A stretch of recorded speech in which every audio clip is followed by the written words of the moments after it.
Ada yang bertanya, kalau memang iblis itu diciptakan dari api, seluruh setan dari bangsa jin diciptakan dari api, kenapa mereka takut masuk api neraka? Antum pernah baca enggak doanya api yang ada di dunia kepada Allah? Pernah dengar enggak? Pernah Buya sampaikan. Apa doa api dunia? Ya Allah, jangan kembalikan aku ke api neraka. Ini doa api yang ada di dunia. Api dunia sangat takut. Coba baca dalam buku Mausu'ah Yaumul Qiyamah, juga dalam buku Dahsyatnya Neraka Jahannam oleh Syekh Ibnul Qayyim. Baca dalam buku Ensiklopedia Hari Akhir, Ensiklopedia Hari Akhir. Di situ doa api dunia minta pada Allah, jangan kembalikan aku ke api neraka. Kenapa? Karena api dunia pasti akan hangus dibakar oleh api neraka. Kita sudah sampaikan hadisnya, Nabi berkata, api yang kalian pakai di dunia hari ini, bibitnya dibawa dari api neraka Jahannam. Bibitnya sebesar biji jagung, itu dibawa dengan teknologi maha kokoh dari Allah, dibawa oleh malaikat ke dunia. Nggak boleh langsung dipakai, direndam dulu, didinginkan dulu dalam laut yang paling dalam. Ternyata laut itu menggelegak, laut seluruh dunia menggelegak.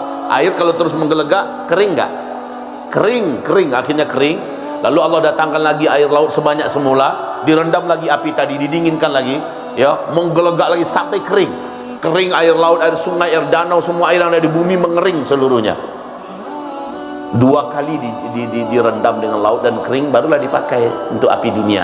Nah, inilah api yang ada di dunia sekarang, kata Rasulullah. Dan api dunia ini sangat takut dengan api neraka. Itu pertama. Yang kedua, kenapa iblis dan jin takut?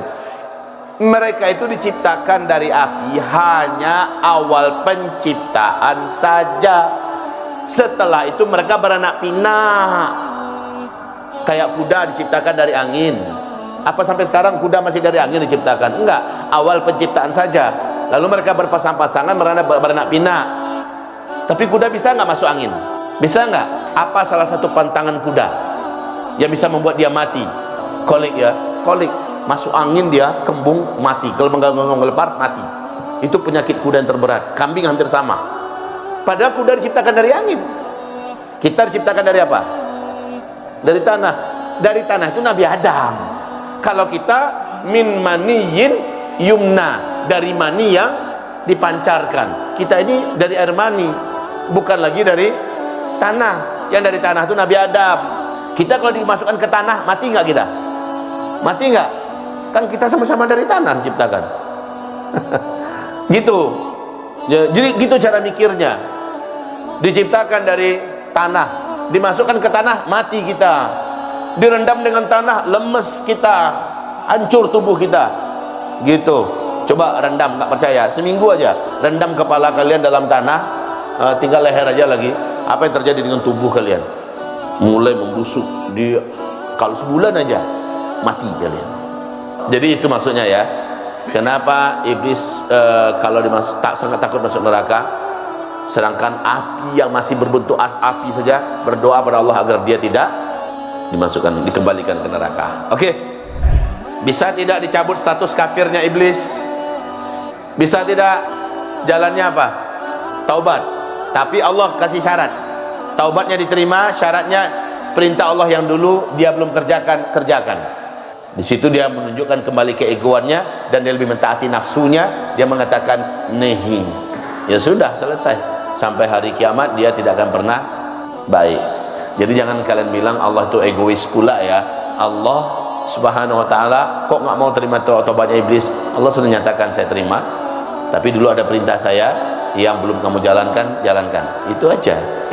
Allah beruntung Allah dengan kita taat padanya. Sedikit pun tak ada untungnya bagi Allah. Allah hanya mensyaratkan mau lulus masuk surga ya harus taat. Kalian mau dapat gaji harus kerja, dan kerjanya harus benar-benar. Nggak mungkin dikasih gaji ujuk-ujuk dia datang nih untuk kamu, sementara dia nggak mau kerja. Nggak mungkin. Nah, Allah Subhanahu wa taala inginkan kalian masuk surga, kita masuk surga kalau kita tunjukkan kerja pada Allah. Wa qul i'malu, bekerjalah kamu, kan gitu. Wa qul i'malu, beramallah kamu, bekerjalah kamu. Beramal kita, beramal. Fa sayarallahu amalakum wa rasuluhu wal mu'minun. Allah yang akan menilai amal kamu. Rasulnya, dan orang-orang beriman juga melihat amal kamu. Sekarang baru ayat berikutnya, ayat yang ke-35. Mari kita baca seperti biasa ya. A'udzubillahi minasyaitonirrajim. Bismillahirrahmanirrahim. Wa qulna ya Adam, dan kami firmankan, wahai Adam, uskun anta, tinggallah engkau, wa zaujuka, dan istri engkau, al jannata, di dalam surga, wa kula minha, dan makan minumlah kalian di dalamnya, ragadan, sekira-kira, haitsu syi'tuma, seberapa yang kalian mau, wala taqraba, dan ada satu larangan buat kalian, yaitu janganlah kalian berdua mendekati hadhihi syajarah, pohon yang satu ini, fatakuna, maka jadilah kalian berdua, minadh zalimin, di antara orang-orang yang zalim. Makan semuanya, minum semuanya, tapi satu pohon ini jangan coba kalian dekati. Ini adalah isyarat. Makanlah kalian, minumlah kalian dalam surga, tapi yang satu ini jangan. Kenapa masih ada dilarang ya? Kan dalam surga itu katanya fiha ma tashtahil anfus, di dalamnya apapun yang dimaui oleh nafsu, tapi masih ada yang dilarang. Kan dalam surga itu udah nggak ada lagi yang dilarang. Nah di sini ada perdebatan para ulama, ini surga beneran yang sudah Allah siapkan untuk kita masuki, atau surga dalam bahasa tempat yang teramat sangat istimewa di dunia ini. Dia tempatnya di tempat yang ketinggian, di puncak yang penuh dengan kenikmatan, tapi masih dari bagian bumi ini, di situ diletakkan, atau bagaimana? Karena perkara ini perkara gaib. Dalam kitab Al-Bidayah wan Nihayah oleh Syekh Al-Hafiz Ibnu Katsir diuraikan perdebatan dan perbedaan ini tak perlu diperuncing dan diperdalam. Kita anggap saja dia adalah surga seperti yang dijelaskan oleh Allah dan Rasulnya. Namun kenapa masih ada larangan? Karena memang sejatinya Adam diciptakan awal-awal bukan untuk tinggal di surga. Dirancang di mana Adam ini? Inni ja'ilun fil ardi khalifah. Aku menyiapkan Adam ini setelah aku ciptakan untuk tinggal di bumi, fil ardi khalifah, ya, pengganti. Menggantiin siapa? Menggantiin bangsa jin. Jadi memang dirancang itu untuk bumi. Namun awal-awal uskun anta wa zaujukal jannah, engkau dan istrimu tinggallah dulu di sini. Jadi masih ada larangan. Satu lagi bukti bahwa memang Adam itu tidak akan dibiarkan tinggal selamanya di surga, karena kalau aslinya orang yang masuk surga itu kata Allah kepada Nabi Muhammad, ya, melalui lisan Jibril, Muhammad balik dulu ke dunia. Kan Nabi Muhammad nggak mau keluar nih, sama dengan Nabi Idris nggak mau keluar setelah masuk surga. Kapan masuk surganya Nabi Muhammad? Sewaktu Isra dan Mi'raj. Masuk surga, dia jajak masuk surga, nggak mau keluar Nabi, ya. Tapi diingatkan oleh malaikat Jibril bahwa kamu akan masuk surga nanti abadi di dalamnya setelah kiamat. Ya, turun, keluarlah Nabi. Dulu malaikat Nabi Idris juga sama, dalam cerita Israiliyat ya. Idris juga diajak ke surga, nggak mau keluar. Habis itu diajak, dibujuk, dia keluar. Tapi Adam diusir dari surga. Lah kalau udah masuk surga sebenarnya mana akan pernah keluar dari surga lagi. Itu pertanda bahwa Adam alaihissalam memang sudah dirancang untuk tinggal di bumi. Cuma masih ada satu ujian, dan Allah Maha tahu Adam akan gagal dengan ujian itu. Dilarang jangan makan buah ini. Kalau di sini mendekati atau memakan dilarang. Mendekati ya. Yang Adam kerjakan apa berikutnya? Adam dan Hawa memakan buahnya. Lebih dari mendekati apa tidak itu? Jadi ini hampir sama ya. Ketika Allah berfirman la taqrabuz zina, jangan kalian mendekati zina. Mana ada dalam Al-Quran Allah melarang la tafa'aluz zina? Ada nggak dalam Al-Quran? Ada nggak dalam Al-Quran la tartakibuz zina? Jangan kalian buat zina, jangan kalian kerjakan zina. Ada nggak? Apa yang ada dalam Al-Quran? La taqrabuz zina. Maka nonton film porno itu namanya mendekati zina. Maka berpacaran itu mendekati zina. Duduk berdua-duaan dengan perempuan itu mendekati zina. Kayak orang main-main dia di tepi jurang. Jangan dekati tepi jurang, ini licin. Sudah banyak yang tergelincir. Tapi nafsu dan setan memang ingin orang tergelincir. Nafsu mengajak terus main-main dekat jurang itu. tergelincir, nampak sama dia, tapi masih saja yang lain ngikut di belakangnya, tergelincir, tak terselamatkan, jatuh masuk ke dalam jurang neraka. Itu dia, la taqraba hadhihi syajarah. Adam, Hawa, pohon ini jangan didekati. Iblis masuk lagi ke dalam surga melalui mulut ular, menyelinap. Allah bukan tak tahu, Allah maha tahu. Malaikat memang tak tahu, ya, karena iblis pinter, dia nyelinap masuk dalam mulut ular masuk ke dalam surga. Cerita Israiliyatnya demikian, ya. Sampai di dalam surga, dia tunjukkan dirinya kepada Adam. Adam, masih ingat saya? Kok kamu ada di sini? Kata Adam. Ya, saya ingin kamu jangan bernasib seperti saya. Saya ingin kamu jangan bernasib seperti saya, terusir dari surga. Jadi saya sekarang kasih nasihat yang baik buat kamu, Adam. Ini dari lubuk hati saya paling dalam. Saya bersumpah demi Allah, ini untuk kebaikan kamu. Coba lihat bahasa iblis itu. Dan itu ada dalam Al-Quran itu. Jadi iblis merayu-rayu Adam dan Hawa ini, lalu atas nama menasehati. Bahkan dia bersumpah, hai Adam, hai Hawa, ini dari lubuk hati kau paling dalam. Tolong kalian dengar baik-baik. Bila kalian ingin kekal, maka kalian harus memakan buah ini. Inilah buah yang menyebabkan para malaikat kekal. Namanya buah khuldi. Apa arti khuldi? Kekekalan. Tapi ingat, yang cerita tentang ini adalah buah khuldi, nama pengkhuldi itu pun dalam Israiliyat, ya. Dalam Israiliyat, siapa yang memakan buah ini dia akan kekal. Makanlah. Wa qasamahuma, apa artinya?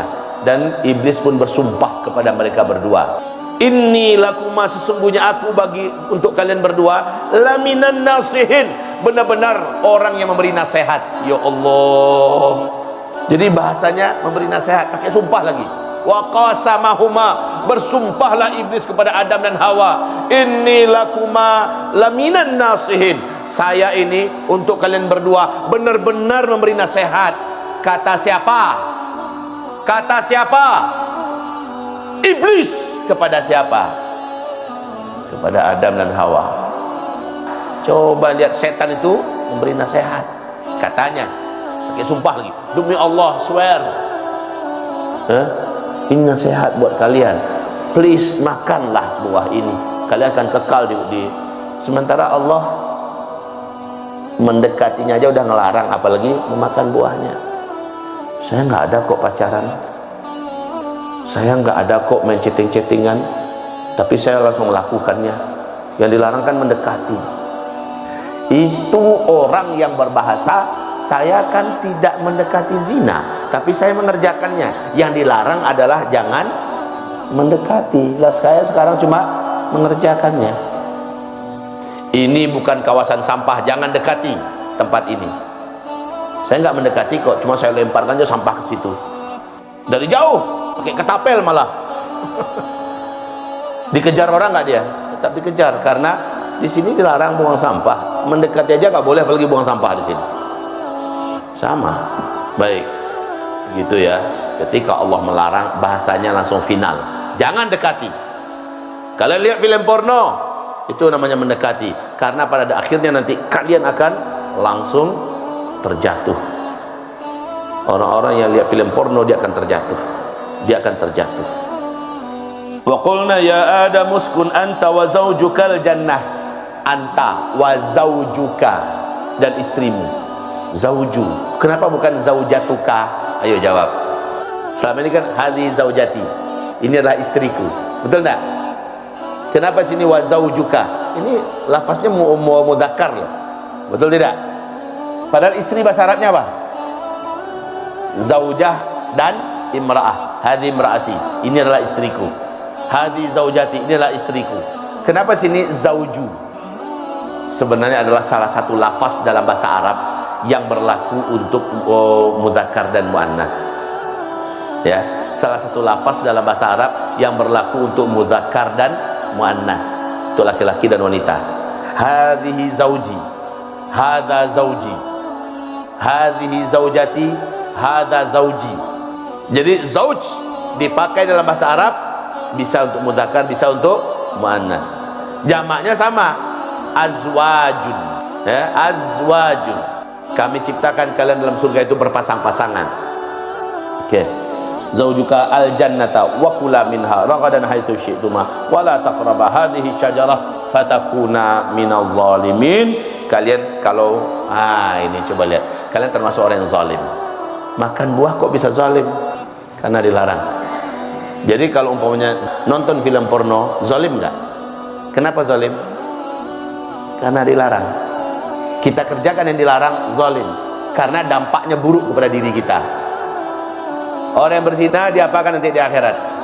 Jadi Buya gambarkan kepada kalian ya, orang yang masuk neraka akan meminum air dari darah dan nanah yang maha busuk. Itu yang diminumnya nanti. Zalim. Sementara di dunia, kata Rasulullah, dua dosa yang langsung spontan Allah hukum orang yang mengerjakannya: durhaka pada kedua orang ibu bapak dan melakukan zina. Mendekati zina spontan Allah hukum. Zalim, berarti zalim itu yang kita lakukan karena kita menganiaya diri kita sendiri. Kalau orang yang pezina, dia insya Allah terkena HIV, penyakit atau virus HIV atau AIDS. Na'udzubillah. Minimal dia akan melakukan onani, dan itu akan menimbulkan kehilangan kepercayaan diri, akan menimbulkan kehilangan kemantapan hati, akan menimbulkan kegalauan hati dan jiwa, akan menimbulkan kelemahan fisik, lemah fisiknya. Kalau kalian tak sanggup menahan, puasa, kata Nabi. Puasa, olahraga, puasa, olahraga, puasa, olahraga. Sudah puasa, olahraga lagi. Puasa, olahraga, bakar itu libido kalian.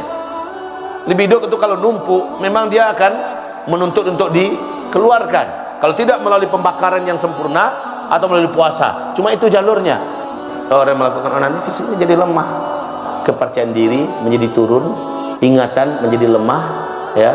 Kemudian juga hatinya nggak akan pernah tenang, minder terus, dan dia terus akan melanglang buana karena itu turunkan nafsu. Nafsu itu kayak minum air laut, makin minum makin haus, makin kecanduan dia. Jadi zalim. Orang yang gunakan narkoba, apa yang terjadi pada fisiknya? Otaknya jadi bodoh, fisiknya jadi lemah, dan dia cenderung minta lagi, minta lagi, minta lagi. Itu disebut dengan zalim. Pencandu narkoba, pengisap lem, pemain ganja, ya, peminum minuman khamar, apa yang diharamkan itu zalim. Di dunia dia sakiti dirinya, di akhirat dia masukkan dirinya ke dalam neraka. Itu zalim. Kalau aku melakukan yang kalian mau, aku termasuk orang jahil dan aku menjadi orang yang zalim pada diriku. Musa juga berkata demikian. Jadi melakukan larangan Allah zalim. Orang yang zalim itu melakukan larangan Allah, meninggalkan perintah Allah, itu zalim karena dampaknya buruk buat dirinya. Kita cukupkan sampai di sini.